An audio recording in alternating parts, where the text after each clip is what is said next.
The war has been waged since time began, and before it is done, all men must choose where they will stand. On one side is R'hllor, the Lord of Light, the heart of fire, the God of flame and shadow. Against him stands the great other, whose name may not be spoken, the Lord of Darkness, the soul of ice, the God of night and terror.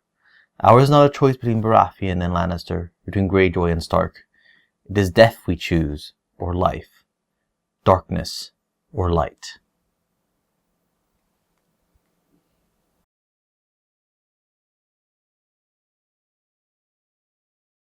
So that quote comes from A Storm of Swords. It's Melisandre, of course, talking to Davos, and it's sort of the theme of this episode, because we're going to discuss sort of the two opposites. Yeah, the two opposites, R'hllor and the Great Other. This war between darkness and light, between flame, between fire and between ice. Or at least the way she frames it is, they are two opposites. It's obviously the basis for the R'hllorian view of things. Whether that is the whole truth, well, that's something we'll also be getting into. And there's a lot to say, but it's difficult to say because a lot of it is very mysterious to us. We don't really have a lot of insight into these claims, really, from the novels. It's very speculative what we're going to do here, other than some bits discussing, origins. Where do these things even come from? So let's just start sort of with an initial question I have, actually.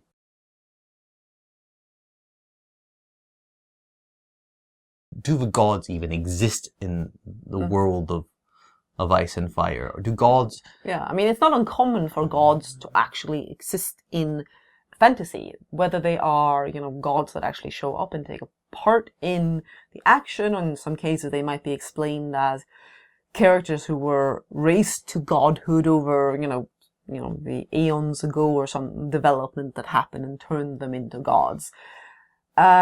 George has certainly hinted that this is not quite the case rather, gods will not take direct action, and in the story he doesn't expect that. I don't know if he's definitely ruled it out, but it's more or less saying that it's not really going to be one of those stories where the gods show up and say, this is how it works, and thanks for worshipping me. And yeah, they're not going to reveal themselves through in any way where you can say definitely, oh, the god definitely. Because obviously, I mean, we have from A Dance of Dragons, we know, but the children have their gods, and we see their gods. They call the weirwood trees gods. That's kind of an animism, and it's not the typical theistic or deistic view of gods that we're talking about with R'hllor and his great other as two. Or even the aspects of the seven. We don't expect those to no. show up on stage, as it were. But then how do we talk about sort of the magic people do? Where does the magic fit in? Because Melisandre frames her works of magic as being the acts of the gods, and certainly like Thoros, when he brings back Beric, it's done when he gives it the Lord's kiss, this fiery kiss, and it wakes Beric, and he thinks it's the power of God. Yeah. But does it? I mean, my take on it is I don't think, George... Magic clearly exists in the setting. There's no question about that. You can question the extent of magic. Melisandre mentions that she uses various potions and powders and all these things that to have, there's a visual component to it that is a bit of a charlatan aspect, certainly. But there is actual magic. There's no doubt about that. Yeah, but there's magic, but does it come from gods? Yeah. I mean, I think the characters are raised with certain beliefs, and they frame what they do within those beliefs. So Thoros thinks it was R'hllor that chooses to do this. Melisandre believes her magic is due to R'hllor. I mean, I find her interesting, her magic in particular, because we hear about shadowbinders from Ashai, and they're not connected explicitly to R'hllor. And she certainly sounds like one. She sounds like one. What she does is she binds shadows to do her bidding, but she frames it as, well, shadows of the children of fire. They are their god zone. Yeah. So it seems to be a case where there's various types of magic going around in the world, and depending on what your background is and what culture you're in, that magic is going to happen in the service of some god or other, and it's going to be framed as a gift from the gods or the god. So R'hllor, let's move on to sort of kind of discussing the origins, and they're very misty origins.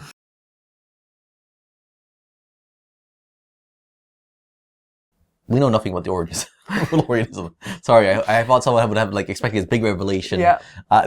George. It's one of the things when we work with the World of Ice and Fire where we kind of ask, can we have some stuff about like the origins of this? No. Nothing. I don't know if it doesn't necessarily mean George has ideas. It may be, but he literally has no particular ideas. It doesn't really matter to his story, and he just didn't feel like making it up. Yeah, so it's not necessarily he wanted to keep it from us and from the book because he was going to reveal it later in the novels. It's possible we're probably going to get something more because this whole, maybe not specifically about the origins, but something more about the functions of, the priesthood of R'hllor, for example, because that seems to be an aspect that we're going to get more insight into how exactly is the whole thing working, and maybe something about how does Melisandre fit into this being, a shadowbinder and a priestess of R'hllor. Yeah.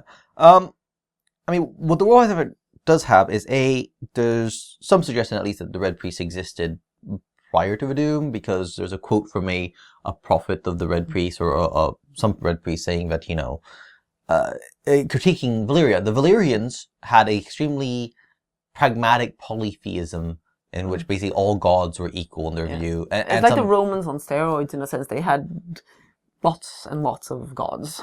Yeah, and at the same time, there's this notion that the sin of the Valyrians is they, I think the quote from the Red Priest is, anyone who believes all gods are equal, has no gods. There's no, and obviously the R'hllorians, they have there's one god. That's it.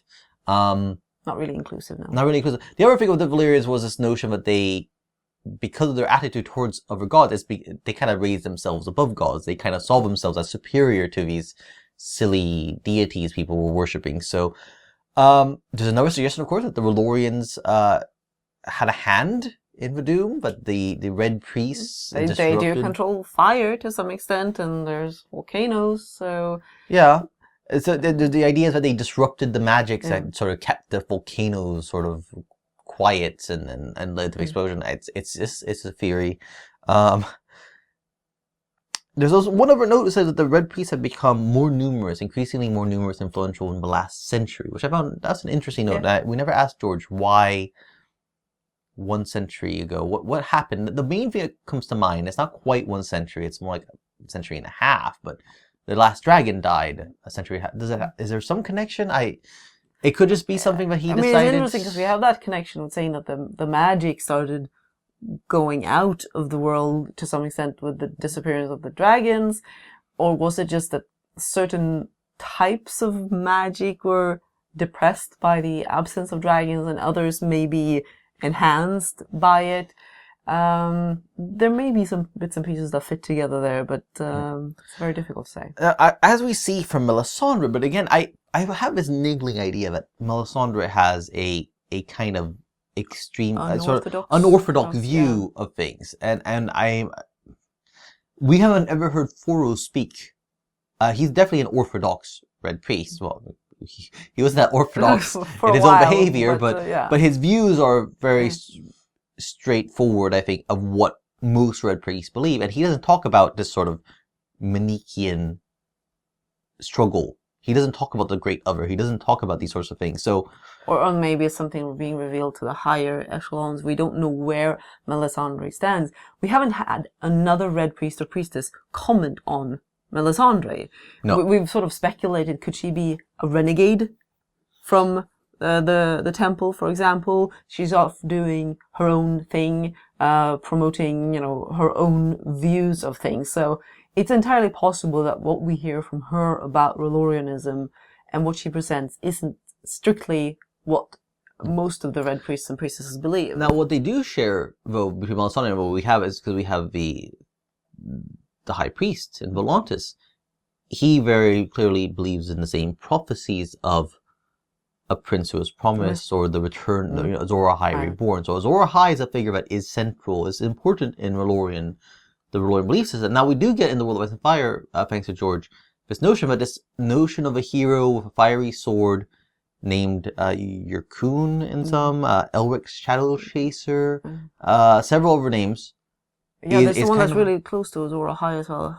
Well, no, that's a fellow from from from the Fisher Queens and Yes. so that area, who was very interesting. Yes, whether there's a connection. Yeah. I mean, so there seems to be, is this a legend that spread over several areas? Were there multiple characters like this fighting?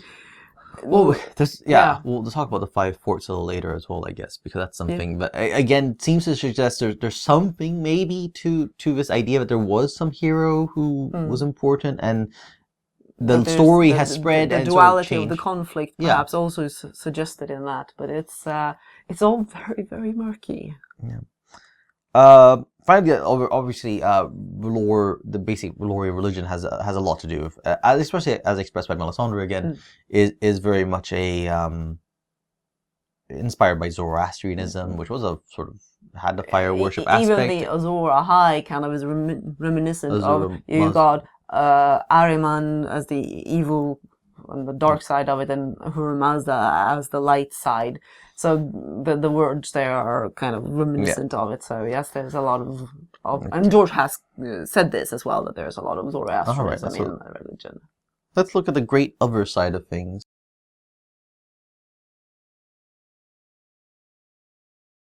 Melisandre describes the great other as the antagonist of the Lord of Light, locked into eternal conflicts. Interesting, of course, is that she thinks that her visions, where she sees the man with a face, the tree man, that she wonders, is this her old enemy?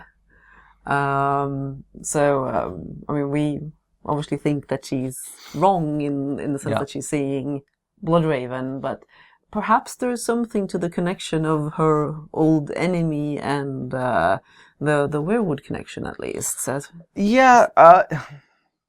when we talk about the Great Other, we have nothing. There's no one who says, I worship the Great Other. There's nothing like that we ever see. What we have are the others, the actual others, who do seem to represent ice in this ice and fire conflict.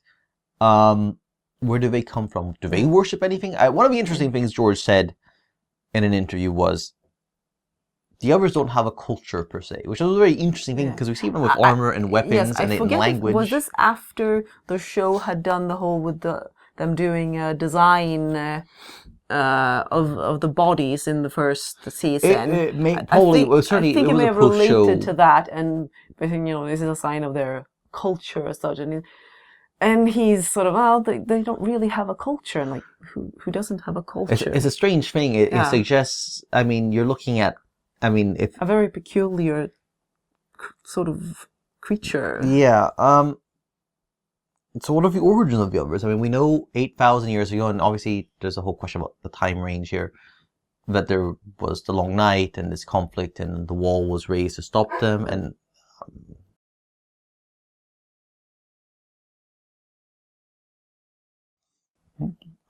so the great other. I mean, the antagonist in Melisandre's sort of description of this sort of universal struggle, we have no one who says, I worship the Great Other. There's no religion that we know of that follows him. No. Melisandre thinks that her visions of a man who is a tree at the same time is her, connected to her ancient enemy somehow. And we obviously, it's Bloodraven, but if there's anything to the fact that she thinks that the connection to the werewoods or something have something to do with the others, it's hard to say where she's gotten that.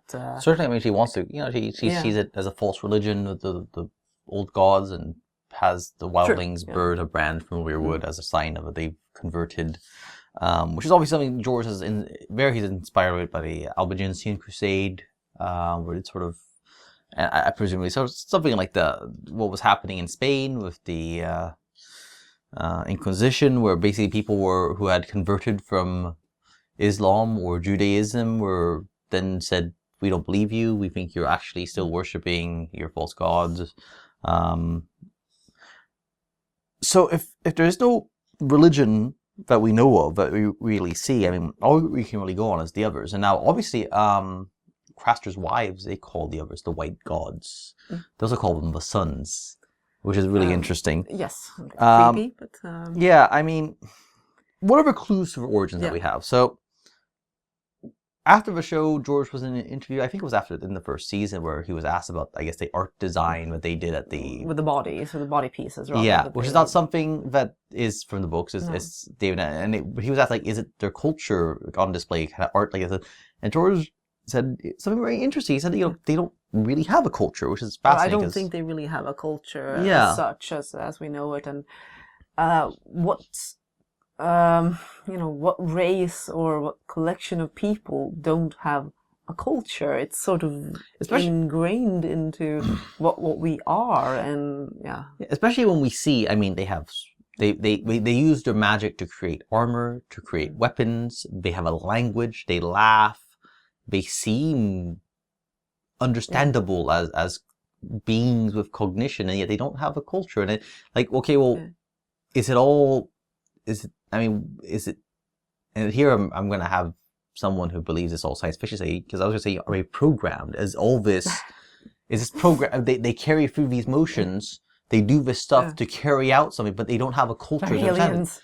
Yeah, they're aliens or the robots or I don't think it's there's something to it, because but there's something to that. There's something abnormal about them lacking a culture. Yeah, and obviously we have this notion that Crasser's wives say the sons also. So they say that they believe the sons are coming back. Yeah, that the sons the children that they put out are in fact taken by the others and become others somehow. And obviously the show has kind of gone with this.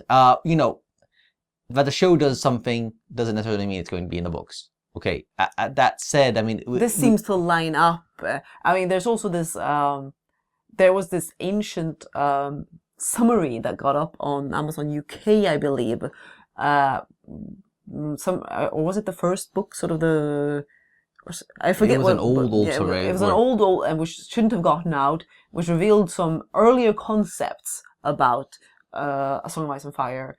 And in that, they are not the others or the White Walkers. They're the Neverborn. And perhaps it makes sense that something that was never born doesn't have a culture. Well, they're created, but there is no other culture, because their others aren't a natural race. They are. They're created from robots. Yeah, they're created from people and programmed to destroy all. To eradicate. There's one final thing, and this is something that I think is what turned us towards what we're going to speculate about, which is underpinnings of that. Yeah, because in 2006, this is the year we signed the contract. This is the location we signed the contract. We went to Anaheim for the World Con Fair, and George was on a panel. I don't recall exactly what it was. I think it was the Dark Lords. I know they've had one of those at Worldcon anyway, the Dark Lord and Fantasy. And George was kind of saying, well, the idea is so simplistic. It's so, if you look at our own history, there was never been even Hitler wasn't a Dark Lord who was out to destroy everything because he was evil. Yeah.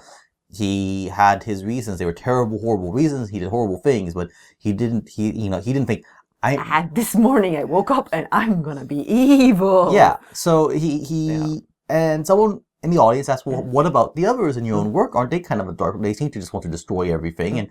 And George kind of did his little smile, and kind of Polly stroked his beard and said, you have to keep reading, basically. And that may be okay. It's not a straightforward conflict in which they want to destroy everything for the sake of destroying everything. There's some reason that this is happening that can, from their perspective, makes sense. Obviously, do they even have a perspective that they don't have a culture? But they're doing something that they think is what they're supposed to be doing. Yeah, and it starts making you think: what are the origins of everything? What is it? Why is this conflict existing? I mean, we have this 8,000-year thing, but it's uncertain about the timeline. But we'll say it's 8,000 years. There's the Long Night, seems to cover the world. There's myths of it all over Essos. It comes to an end, and in Westeros they raise the wall, and the Night's Watch forms. Out in the east, we have these 5 forts in sort of the northeastern reaches of Essos, which are massive, enormous fortresses in a line, not connected by a wall, but they're there to defend against demons that come from these cold grey waste beyond, and are they the same thing? Is it other sphere as well? Is it connecting some sort of magic between? Because I mean, we know that it's not just that it's an ice wall. The wall, there's magic in it. Yes. There's magic that's stopping magic from passing through it. Yeah, I mean that's why, like for example, cold hands. Cold hands can't go into the wall or through the wall because it's warded. And we see, I mean, in the direwolves can't connect to each other. Well, yeah, they can't reach each other. And in Dance of Dragons, we know, but they have the power to ward things against. So the cavern mouth is warded against the wights and the others. They can't come in. And the children were involved. And the children were involved in the building of the wall. So if they don't have a culture, if they're made and not born, who made them? And the obvious answer to us is the children made them. So how does that work? Because preceding the appearance of the others. The appearance of the others is the conflict between the first men and the children. Yeah, I mean, and it was a conflict that the first men, who were bigger, who had bronze weapons, were winning. They were killing children. They were cutting down their gods. We know from the legends that the children tried all sorts of things. They tried to, the broken arm is supposed to be broken because they tried to break the bridge that was bringing men over. It was too late. There were too many men. They brought the hammer of the waters down on Moat Cailin to presumably try and sever, to drown, the neck and basically sever. I mean, whether that even has something to do with it being narrow there, if they actually succeeded in drowning. It's certainly a swamp because of. Yeah. If they succeeded, it wasn't enough. It wasn't enough. It was too late. So. What was their last resort? Yeah. Their desperate attempt to save themselves. Well, we think that it was creating the others, creating a weapon, using, as we see with the children of Craster and his wife, using the first men themselves, turning them on themselves by, so programming this into the others that they something like that. I think it reminds me of a couple of things as well, but I mean, it's not a new idea. The idea that the evil, the soldiers of evil are created from good. I mean, if you look at Tolkien, orcs were in his, Morgoth created them out of men or elves, depending on which version, the iteration he was of his whole legendarium of where they were created. They did not grow out of pods. They didn't grow out of pods. Oh, sorry, Peter Jackson. No. So you have that. You have this notion. And also the idea, not just the idea of things being sort of twisted from good to evil, but the idea in fantasy of, some long lost aspect of a mythology where it turns out that the people you thought, we have the pact between the children and the men, and the fact that the children then help them defeat the others makes it sound like, oh yeah, they joined up when another threat showed up.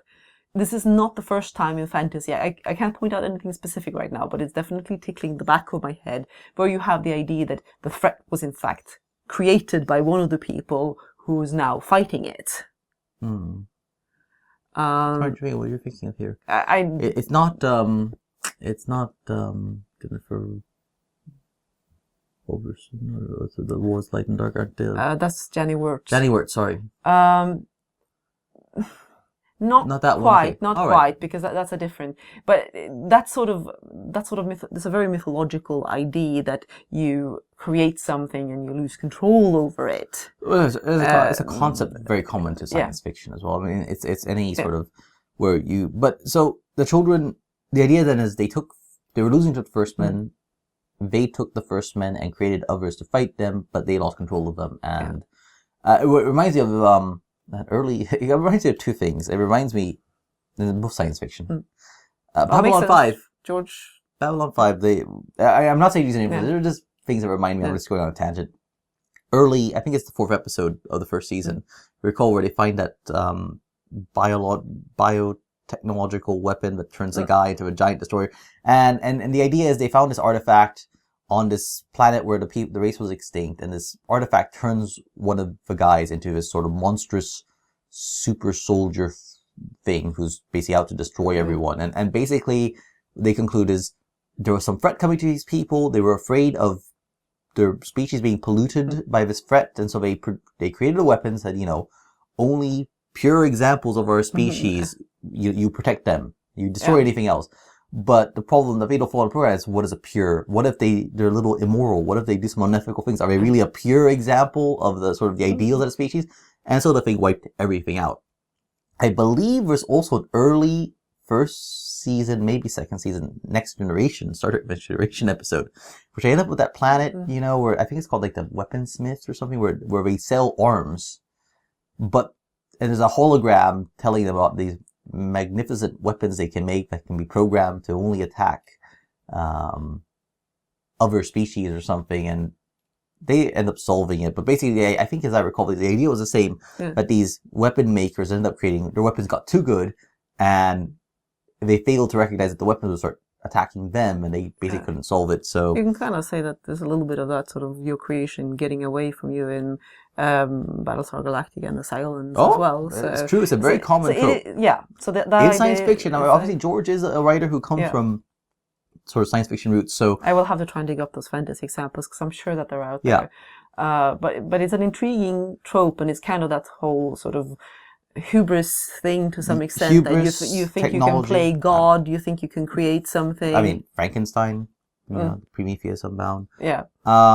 So you know, I think there's something to this idea. I think it works and you know, were all the children necessarily in lockstep about how to do things? Could it have been one group of the children who went this route? I don't know. I mean, it's really interesting in A Dance of Dragons that the children and Bloodraven don't really discuss the others directly. They don't really. They say there's a big conflict. They say this, but they don't really talk about them as such. And it'll be interesting. I think there's something to it. It feels right to me that the children or some group of the children tried to make them. I think we started thinking in that direction with those comments from George, and then when that Neverborn spoiler came out, I think I was always a little on the fence about the children from Craster being taken and somehow turned, because like, okay, they're children. Do they have like a daycare for them, or do they instantly have them grow up, or how sort of the logistics of that? I wasn't quite sure about that. Or do they take their life force somehow to animate something? That I think that was what I was into, using their life force to animate something. But then the Neverborn definitely pushed me over into that camp, that there's something unnatural about their origins, and these pieces actually fit together, pointing to the same thing. So the last thing is I think we'll discuss this as Manichean conflict, but the framing that we use at the very start of this episode, Melisandre's view of things.